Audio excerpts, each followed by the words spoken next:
আপনারা যেহেতু বলছেন যে পিয়ার ছাড়া নির্বাচনে যাবেন না, এই বক্তব্য আপনারা যখন ঐক্যমত কমিশন আলোচনা শুরু করলো তখন বলতে পারতেন। বাংলাদেশে যদি আর একটি ১/১১ সৃষ্টি হয়, তারা কিন্তু দায় এড়াতে পারবে না। যে আলোচনা চলমান অবস্থায় মাঠ পর্যায়ে আন্দোলনটা কেন, এটার উদ্দেশ্যটা কি? সরকারের উপরে চাপ সৃষ্টি করা। এখন যারা এই আন্দোলনটা করছে, আপনারা খেয়াল করে থাকবেন যে তারা কিন্তু শুরুতে সরকারকে ব্যাপকভাবে সমর্থন দিয়েছে, এবং আমরা যখন সমালোচনা করেছি তখন আমাদেরকে নিষেধাজ্ঞা করা হয়েছে।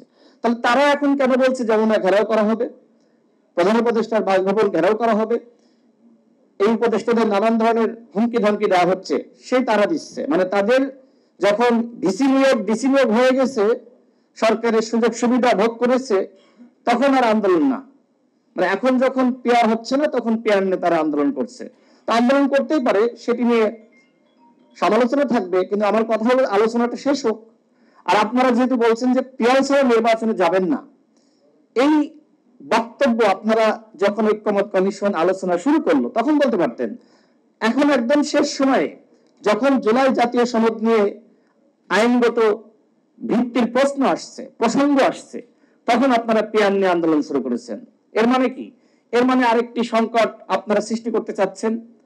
বাংলাদেশে যদি আর একটি ১/১১ সৃষ্টি হয়, তাহলে যারা এখন আলোচনা না করে বরং রাজপথে নেমে দেশকে আনস্টেবল করার চেষ্টা করছে, তারা কিন্তু দায় এড়াতে পারবে না। দেখেন, আমরা অনেকের বক্তব্য শুনি, বিশেষ করে যারা এখন আন্দোলন করছে, তারা বলে যে মার্কা নয়, ব্যক্তি দেখে ভোট দিন। পিয়ারে কি হবে? পিয়ারে তো ব্যক্তি দেখে ভোট দেওয়া যাবে না, মার্কা গুরুত্বপূর্ণ। তাহলে কি হবে? যে ব্যক্তি স্বতন্ত্র নির্বাচন করে এলাকায় কাজ করতে চায়, তার কি হবে? পিয়ারের মাধ্যমে এই স্বতন্ত্র প্রার্থীর কি হবে? সেটি নিয়ে কোনো আলোচনা নাই, সেটি নিয়ে কোনো ব্যাখ্যা নাই। এরপর আসেন, যদি আপনি পিয়ার সিস্টেমে যান, বাংলাদেশে কোনো স্থায়ী সরকার ব্যবস্থা থাকবে?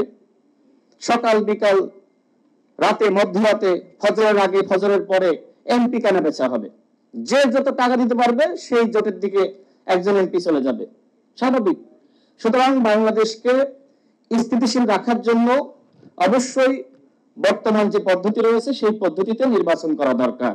হ্যাঁ, আমরা ভবিষ্যতে আলোচনা করতে পারি, কিন্তু এই নির্বাচনের 4 মাস আগে এই ধরনের আলোচনা বা এটির বাস্তবায়ন অসম্ভব, যেটি নির্বাচন কমিশনের পক্ষ থেকে বলা হয়েছে।